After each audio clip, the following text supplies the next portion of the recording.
અત્યારે મજાની સવાર પડી ગઈ છે. ચાલો ઊભા થઈ જઈએ. જગદીશભાઈ સૂતા છે. ચાલો બહાર વાતાવરણ જોઈએ આપણે.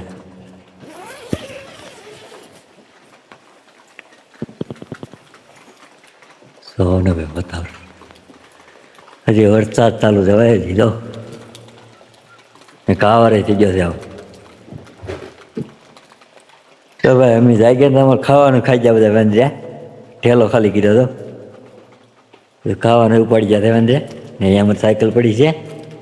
જોઈ શકો છો.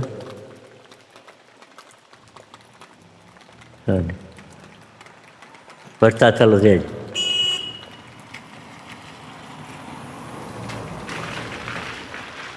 બધું અમારે ખાવાનું ખાઈ ગયા પછી મેગી બધું લઈ ગયા છે. હવે ક્યાંય તમારે ટ્રેન નાખેલું છે. હવે વરસાદ થઈ જાય પછી અમે નીકળવાના છે. હર હર મહાદેવ જય શ્રી રામ.